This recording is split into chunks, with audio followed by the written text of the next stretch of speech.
is I, Tantus Naravan Dracovin, Lord and Emperor of the Dracovin Empire, and welcome. It is time to continue my discussion on the Pathfinder role-playing game system. We're almost finished the Player's Handbook, and I'm going to move on to some other material related to Pathfinder after that. So let's just finish this up. I know it's been a lot of episodes for everyone, but I'm going to have some more interesting episodes after this to go over some more information, a little more things in detail that you can check them out yourself if you want to learn a little bit more about aspects of Pathfinder we haven't talked about.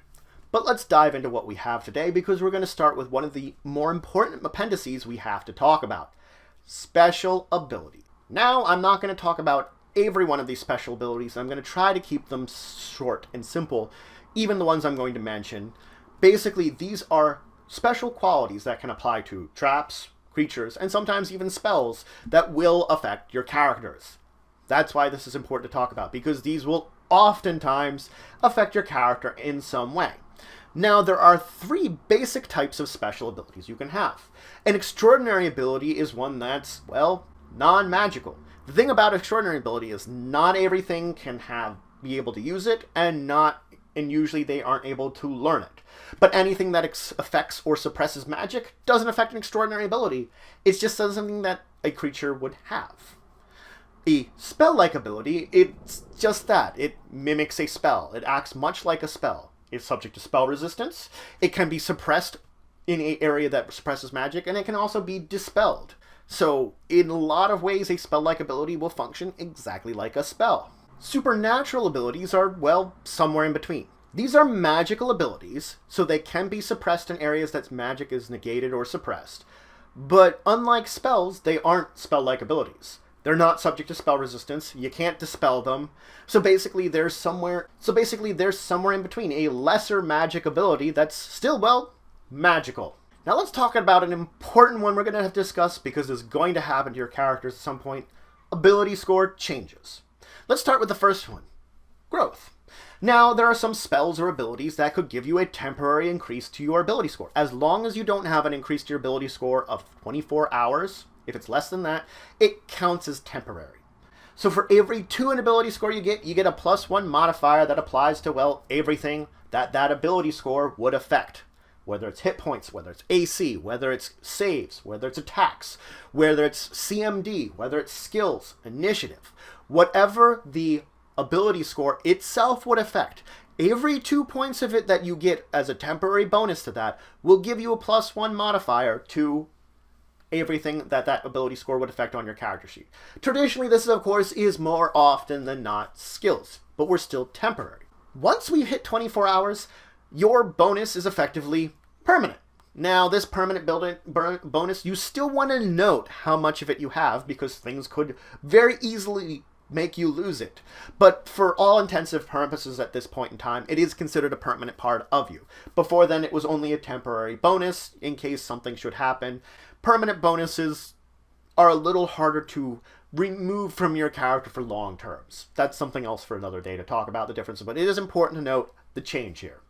Now, that's just the basics that are going to be important to talk about. Let's talk about the other end of the spectrum. Lowering your ability scores. The first is, of course, ability score damage. Now, I call it damage, but it's not really damage to your ability scores. It's more or less a penalty being applied by something. It will call itself ability score damage, though, which is an important thing to note, because there's ability score damage and ability score penalties. They both function intrinsically the same on a basic level, because they both technically penalties to your ability scores. So, for every 2 damage that you receive to an ability score, you get a -1 to, well, all the relevant ability score things to that ability scores. Again, saves, hit points, AC, all that stuff I mentioned, -1 to all of it. If you should ever reach 0 in one of these ability scores from ability score damage, you go unconscious. The exception is Constitution. If it hits 0, you die. Blah, you're dead. Now, there's the penalties I talked about. Penalties are an exception because penalties function just the same way as before, except for one thing. I can't go unconscious or die from getting penalties. In effect, my ability scores can only go to a 1 minimum with penalties. So you can see how the terminology here makes a big difference. The ability score damage technically is applying a penalty to your score. It's not actual damage, just like a penalty is also a penalty to your ability score, but discerning between the two of them tells you which one could kill you if it's on Constitution, which one's going to leave you alive.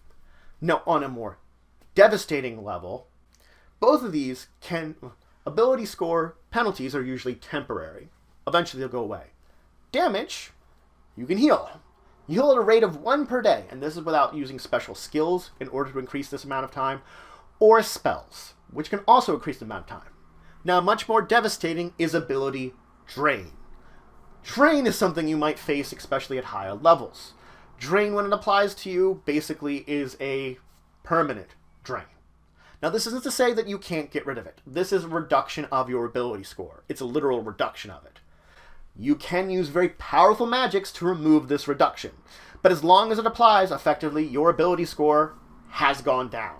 And it has all the same rules as the losing ability score. That is, every 2 you go down, you're basically getting that 1 less to your modifier to everything. Now let's talk about afflictions, because this is another really big thing we want to talk about, so that's going to take up our other half today.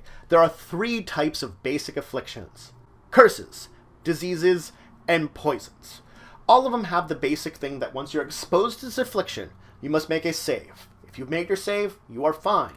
If you failed your save, you're going to have some effect, and many of these afflictions will have a degrading effect, which will continue after that. So you will continually have to save. And either you will have to make multiple saves, or maybe perhaps some kind of magic in order to cure yourself of this affliction. So you can see how they all function on a base level similar. Supernatural afflictions would traditionally be only cured through magic. That's important to note there. More natural afflictions usually can make saves to overcome. Now they're going to have a name, a type, which the type will be one of these 3 I've talked about, plus there will be other subtypes which will be included to sort of break them down into more categories. The save, which is not only just the save type, but the DC that you're going to save, which is also important, that DC is a target number for any kind of spells to overcome these afflictions. It will have an onset time, which is the amount of time after you're exposed to it that you're going to have to start making your saves to basically get the effect of it. After the onset, you're hit with the effect, and you have to then go to the next part here, which is the frequencies, how often you're going to save against this.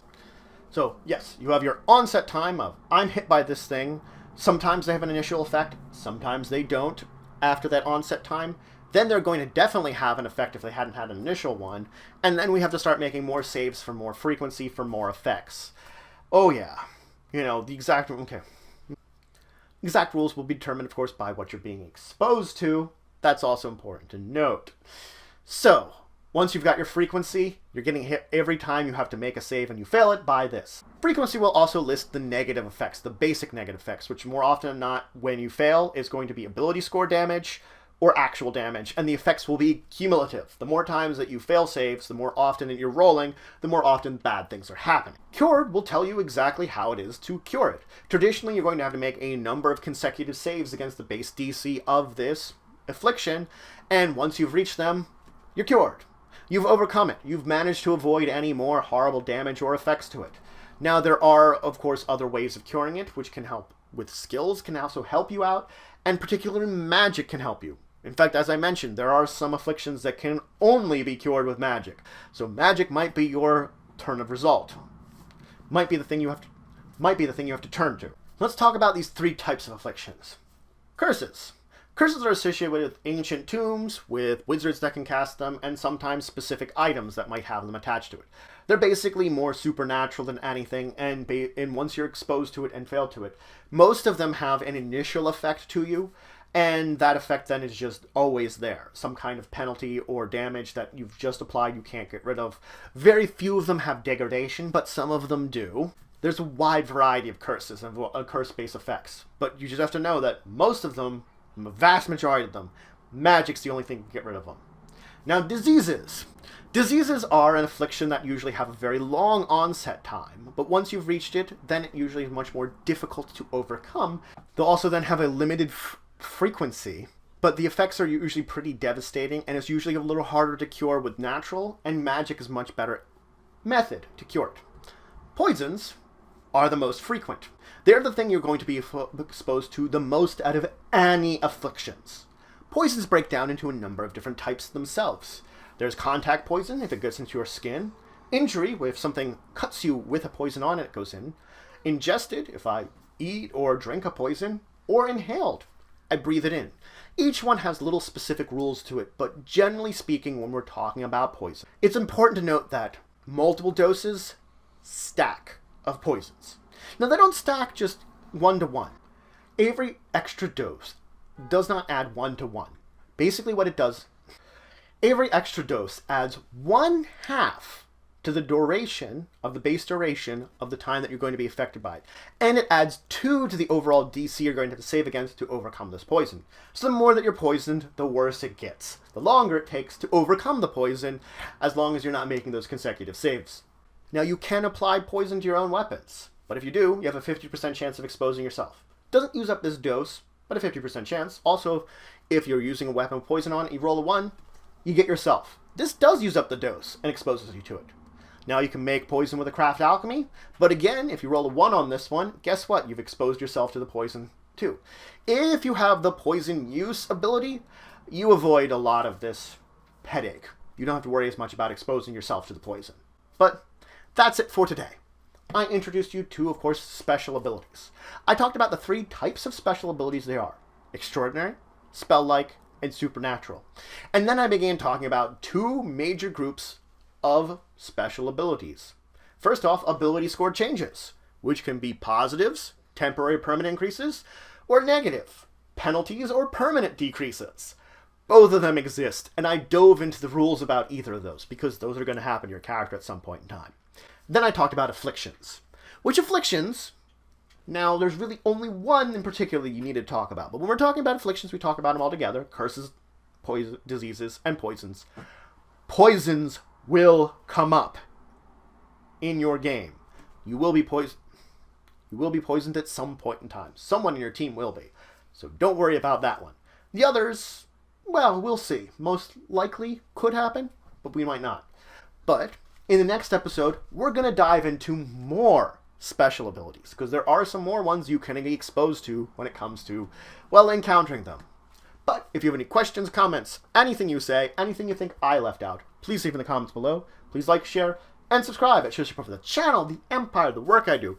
If you want to show some extra support, you can always check out my Patreon. Link in the description below. There's some great rewards there. It helps to grow and improve the channel and the empire. But regardless, until the next time, I bid you farewell.